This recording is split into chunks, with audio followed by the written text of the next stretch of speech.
Rain hammered against the window, each drop echoing the chaos inside her mind. Emma stared at her phone, the screen lighting up again. Another late-night message to her husband, Daniel, left unanswered. For 6 years, she had trusted him blindly. A perfect husband, a loving partner, or so she believed. But lately, his smile felt staged, his touch rehearsed, and those work trips were happening way too often. One night, while Daniel was in the shower, Emma picked up his phone. No password, just a single unread message. "You were amazing last night. Same place next weekend?" Her heartbeat froze. The words burned into her memory like fire on paper. She dropped the phone, trembling, her breath shallow. That night, when Daniel returned from the shower, Emma pretended to be asleep, but her mind was wide awake, spiraling. By morning, she had already made a plan. Emma called her old college friend Lena, the one who'd always been sharp, analytical, and just a little too curious. She explained everything: the message, the doubt, the fear. Lena listened quietly. Then she said, "If he's lying, we'll find out, but don't confront him yet. Let him hang himself first." So they began their quiet investigation. Emma tracked his locations, checked his bank statements, even followed him once. But every time, Daniel seemed clean. No hotel receipts, no strange calls, no trace. Weeks passed. The message still haunted her, but nothing concrete came up. Daniel's behavior softened. He brought flowers, cooked dinner, even planned a weekend getaway.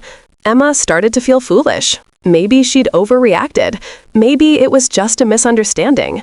Until one evening, when Lena sent her a text, "Check your email. You need to see this." Emma opened the mail. Attached were photos. Daniel, sitting in a dim restaurant, holding hands with a woman. The same restaurant where he'd said he had a business dinner. The woman's face wasn't clear, but Emma didn't need clarity. The truth stabbed through her like glass. Tears burned her eyes as she whispered, "He lied." That night, she confronted Daniel, softly at first, then with all the fury she'd bottled up. He denied everything, claimed the woman was just a colleague, but Emma's voice cracked as she said, "I saw the pictures, Daniel. Stop lying." His silence was worse than any confession. She packed her bag that night and left for Lena's apartment, heart shattered, trust burned to ash. 3 months had passed. Emma had moved out, filed for separation, and tried to rebuild her life from the ashes of what she thought was love. Lena was her anchor, always by her side, helping her through therapy sessions, long drives, and nights of silence filled with regret. "Time heals, Em," Lena would say. "You just need to let go." But something inside Emma refused to rest. Daniel hadn't tried to win her back.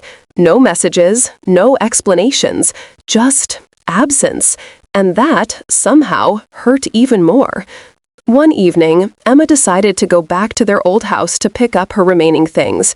She expected emptiness, but Daniel was there, sitting at the kitchen table, pale and broken, holding a photo of them smiling on their honeymoon.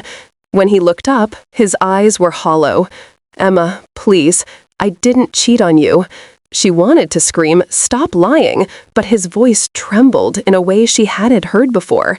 "I know you saw pictures," he said, "but those pictures, they're not real. They were manipulated." Emma froze. "What are you talking about?" He slid an envelope toward her. Inside were printed screenshots of emails, of Lena's messages.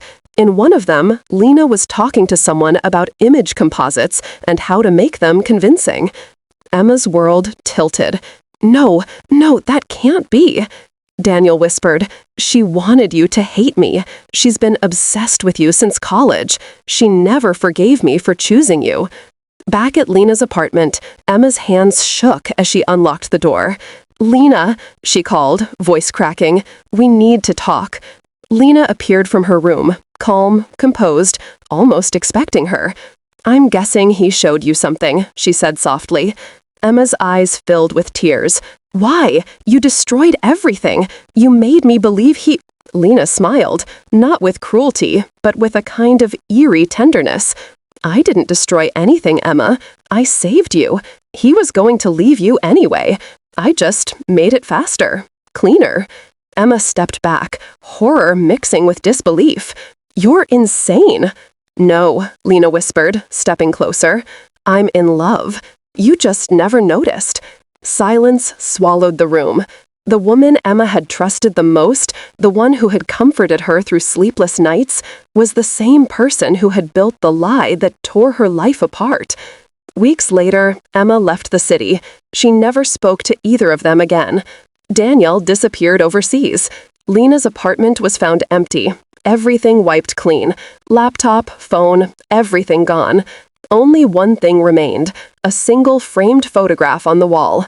It was of Emma and Lena in college, smiling, arms around each other. And beneath it, in faint handwriting, "Some truths must be built from lies." Years later, when Emma looked back, she could never tell what had been real. Daniel's love, Lena's obsession, or her own blindness. She only knew one thing: the truth didn't set her free. It destroyed her. End of story. The truth that destroyed everything.